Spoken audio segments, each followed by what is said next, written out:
చూసుకుంటే ఎటువంటి పార్టీతో సంబంధం లేకుండా ఆయన వ్యక్తిగతంగా ఉన్నది ఉన్నట్టుగా నిక్కచ్చిగా చెప్పే మనిషి గోన ప్రకాష్ రావు గారు ఉన్నారు. వారితో ఒకసారి డిస్కస్ చేద్దాం. సార్, ఏపీలో పాలిటిక్స్ చూస్తూనే ఉన్నారు. సో ఇటు టీడీపీ అండ్ జనసేన పొత్తు ఏర్పాటు చేసుకున్నాయి. వైసీపీ పార్టీని ఎలాగైనా గద్దెదించే ఒక ప్రయత్నం అయితే వాళ్ళు చేయడానికి ట్రై చేస్తున్నారు. మరి ఇది వర్కౌట్ అవుతుందా? ఇద్దరు ముఖ్యమంత్రులు బర్బాద్ చేసిండు రాష్ట్రాన్ని. సంక్షేమము అది చేసేసి వేస్ట్ దుర్వినియోగం చేసి కరప్షన్ చేసి ప్రాజెక్టులు ఏదైతుందో ఇష్టం ఉన్నట్టుగా పెంచుకుంటూ చేసేదైతుందో నష్టాల ఊబిలో చూసి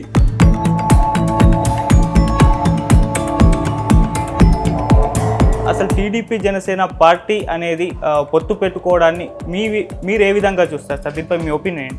పవన్ కళ్యాణ్ ఏదైతుందో 14లో అన్నతో కలిసి రాష్ట్రమంతా తిరిగి అట్టలి ఫ్లాప్ అయ్యాది. స్వచ్ఛందంగా రాజకీయాలకని చెప్పి పార్టీ పెట్టి ఒకటేసారి ముఖ్యమంత్రి అనే కలలు కానీ ఏదైతుందో కుటుంబం అంతా ప్రచారానికి కానీ పార్ట్ టైం చేస్తూ ఉన్నారు. సార్, టీడీపీ అండ్ జనసేన పొత్తు ఏర్పాటు చేసుకున్నాయి. ఇవి మీరు అన్నట్టు బీజేపీతో పొత్తు కోసం ఎదురు చూస్తున్నాయి. బహిర్గతంగా కూడా వాళ్ళు చెప్పడం చూస్తున్నాం, బీజేపీ వస్తే రానివ్వండి. కానీ చాలా సర్వేలు ఆ బీజేపీతో పొత్తు ఏర్పాటు చేసుకుంటే టీడీపీ జనసేన కూటమి ఓడిపోతుందని కూడా చెప్తున్నాయి. మరి ఎందుకు అంటారు సార్? కనుక ఖచ్చితంగా ఏమాత్రం అనుమానం లేకుండా ఆ కూటమి గెలుపు అనేది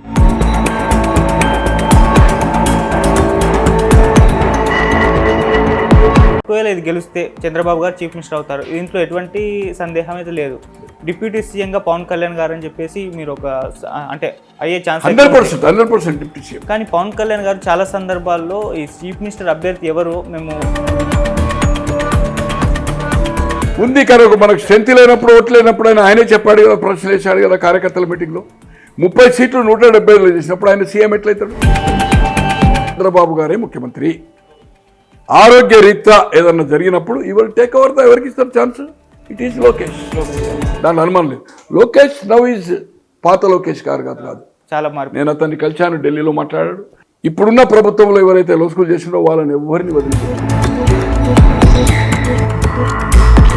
సార్, చంద్రబాబు గారు ఈ 3 నెలల్లో మరి ఎలక్షన్స్ రాబోతున్నాయి కదా, ఒక కీలక నిర్ణయం తీసుకున్నట్టు కొన్ని వార్తలు అయితే వస్తున్నాయి. అదేంటంటే ఒక కుటుంబంలో ఒక్కరికే టికెట్ ఇచ్చే ఒక డిసిజన్ని తీసుకుంటున్నారంట. మరి ఇది ఎంతవరకు వర్కౌట్ అవుతుందంట సార్? మరి ఒక్కరికి కుటుంబం అయితే మరి లోకేష్ పోటీ చేయొద్దు కదా, నాగబాబు పోటీ చేయొద్దు కదా పార్లమెంటు నాగబాబు.